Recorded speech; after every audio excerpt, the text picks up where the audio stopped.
પરિવારમાં કેવો પ્રસંગ બન્યો? અમેરિકાનો પ્રસંગ. નવી ગાડી લીધી, ફર્સ્ટ ક્લાસ, અમેરિકાના સ્ટાન્ડર્ડ પ્રમાણે સારી ગાડી, એને થોડી સારી આવક હતી, સારો બિઝનેસ હતો, એટલે સારી ગાડી લીધી. અને વર્ષે દિવસે બધી નાખે. ઘણા ગાડીનો શોખ હોય, મોબાઈલનો શોખ હોય, વર્ષે દિવસે બધી નાખે ને મજા આવે.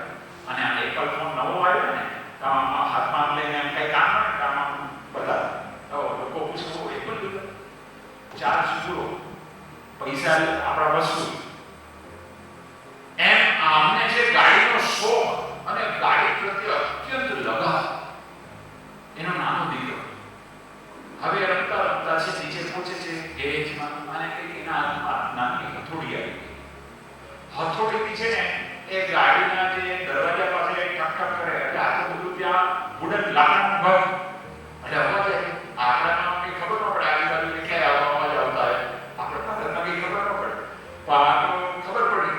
અને એના પપ્પા સવારે છે ધંધામાં જવાના હતા, ઉપરથી નીચે જુએ છે પોતાનો અને ગુસ્સો, કારણ કે ગાડી પ્રત્યે પ્રેમ હોવો, લગાવ હોવો, હાથમાં હથોડી, ગુસ્સામાં માણસ શું કરે ને એ ખબર ન.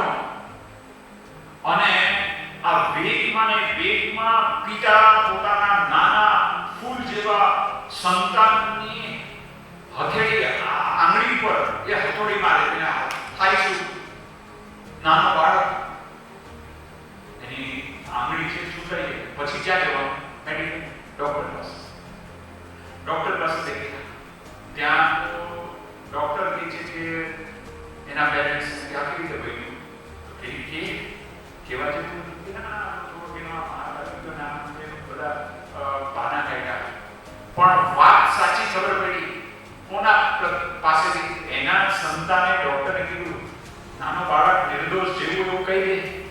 બાળકે કીધું, સાહેબ આ મેં છે ને પપ્પાની નવી ગાડીમાં હથોડી મારીને, તો એ ગુસ્સામાં એ હથોડી મારી આંગળી પર પપ્પાએ એ મારીને છૂટી નાખી. ડોક્ટરને આંખ વિસ્ફારિત થઈ જાય છે, એ આમ જોઈ જ રહે છે. પછી ડોક્ટર કહે છે, એના પિતાશ્રી પૂછે છે, સાહેબ આંગળીનું ભવિષ્યમાં પાછું ઓરિજિનલ? એ વખતે ડોક્ટર કહે છે, ભૂલી જાઓ, હવે આ સર્જરી અને હવે આંગળી પાછી નહીં આવે. અને પછી જ્યારે 2-4 દિવસ થયા અને એ દીકરો છે એ ભાનમાં આવે છે, થોડા પપ્પા સાથે એના માતુશ્રી સાથે વાત કરે છે. પછી એમ કરતા એના દીકરાએ કીધું, પપ્પા તમારી ગાડી તો સારી થઈ ગઈ, અને અમારો હાથ ક્યારે સારો થશે? એ વખતે એના પેરેન્ટ્સને જે આ શબ્દ બાળકનો હૃદયમાં એવો ચોંટી જાય છે. એને આ આઘાતમાં પોતાનું જીવન ટૂંકાવ્યું.